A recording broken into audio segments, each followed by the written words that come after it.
Okay, so if you've watched any of my other YouTube videos on Bluetoothing a vintage home stereo, say like this little puppy here, the old Technics SA404, you'll know that I like to use these marine car audio Bluetooth adapters. And I like to use these because they're basically, once you set this system up, you just forget about it. I mean, they work every time you turn your home stereo on. And how I do that is these are 12 volts, by the way, so these are meant to be wired into a 12 volt system. Well, obviously you don't have 12 volt output on the back of your home stereo, but you do have 110 volt output on most stereos. They have a little receptacle in the back that has switched and unswitched leads. And basically what I do is I go to Goodwill and stuff and I find these little WalWorts. Now this is 110 volts in and 12 volts out, and you want to go 500 milliamps or greater. Okay, and these will run nice and cool. And what you do is you wire this up, and my other video shows you how to do it, to this Bluetooth receiver. And what you do is you plug this into the switched lead in the back of your stereo, your switched 110 volt lead. So when you turn your stereo over there on and off, it turns this on and off. When it turns this on, it turns this on. Okay? So it's really easy. Once you've installed this thing, you just install it and forget about it. Okay. Now, this piece here is what I would call just a universal Bluetooth adapter. And you can get these on eBay for like 13 bucks. Okay. And it comes with a USB cable, so you can charge from your computer or from a WalWort. The instructions in there say actually use a computer, but I'll show you why you don't want to use any of them. You don't even want this thing in your home audio chain, as far as I'm concerned. So what you do is you can charge this up, or you can leave it plugged in and use, say, like one of these WalWorts to plug into the back of your stereo, just like I showed you how to do on the other one. But that doesn't really matter because I don't like to use these for two reasons. One of them is every time you need to use this, so when you go turn your stereo on, you need to pair it up. Power on. Okay, so you have to go through that step. And then you get out your phone, right? Just turn it on. And hit Bluetooth.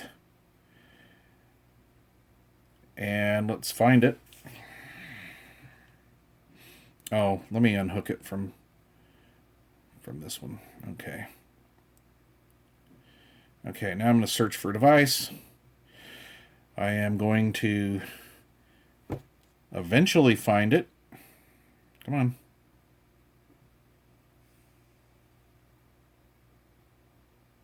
Maybe I need to power it up again. I don't know. Let's give it a shot. Let's see. Power off.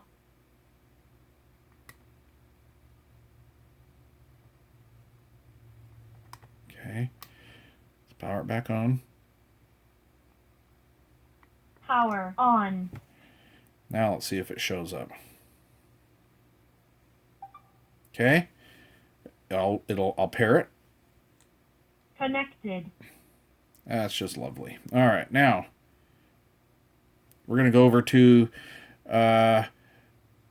one of my YouTube videos for an audio source because I don't want any copyright issues. I was going to play music through it, but they get all pissy about that. So we're going to do that. We'll have the module, but it's a 5-pin module now instead of the 6. Okay. All right. So that works. Okay, it works fairly decent, you know. You had to go through that little step on pairing it and all that. Okay, so the audio is fair to marginal coming out of this, but this thing's going to die, right? Because that battery's not going to last forever. So I think it's 10 or 20 hours or something like that, 10 or 12 hours. So we're going to need to give it some power. So let's give her some power. Nope. Well, listen to that. I'm going to put my camera up here. Okay, you hear that hum? That's power supply hum. Now, I'm using my little USB power pack here. So I'm going to unplug this and plug it in to the front of my compact computer sitting right next to me here. And listen to this. More hum. Okay. All right. Power supply filtering in here is crap. Okay. So, B-rate audio, power supply hum, and this programming.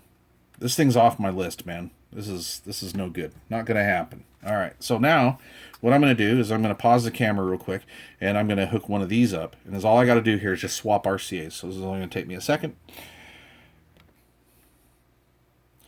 Okay, so I'm back. So basically all I did was I unplugged this from the home stereo, and I just used the RCAs that come out of here and plug that in to my home stereo. All right, now I have this out for demonstration purposes because actually mounted to the back of this home stereo, I already have this thing set up. But here's the deal. We're going to use this WalWort to turn this on and off. What turns this on and off? The home stereo, right? By turning off the on and off switch. So I'm going to show you how simple this process is. So imagine that this is hooked up to your home stereo in the switched 110 volt receptacle. Okay, so we're going to basically go over here. We're going to turn on our home stereo. We're going to walk over here. We're going to find the device. There it is, MBTRX. We're going to pair it.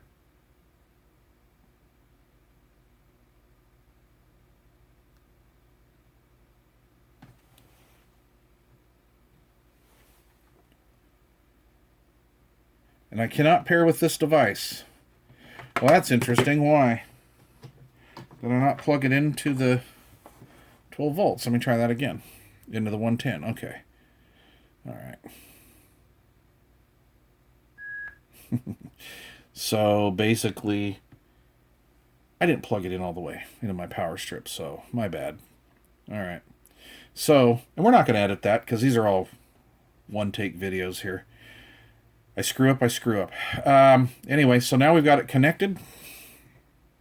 We're going to go over here, go back to our audio source. And we've got this lowly old empty plug right there. It here. is. Okay. And all right.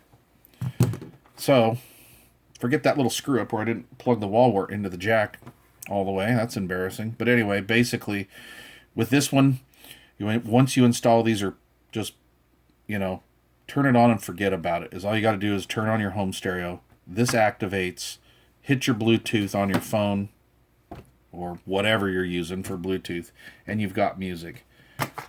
And by the way, this is a good preamp signal. These have pretty good audio for what they are. And let me pimp up the Fusion unit here. I actually have more of these than I do the JLs. So this is a really good piece. They're both excellent. Nice, good preamp level. They get a clean 12 volt source. And just ease of use. This one runs the same way. You basically just turn your stereo on. This will fire up. Find it on your device, pair them, and you're jamming tunes. That's it.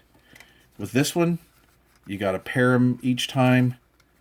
You got to wait for all this rigmarole. You basically have to set this like on top of your stereo so you can gain access to it. For a dedicated home stereo system, this is crap. Not the way to go. And really not good audio quality. All right, well, I hope that clears it up a little bit. Why I use these instead of these or Chromecasts or any of the other little universal type devices that are out there, because they suck. All right, thanks for watching.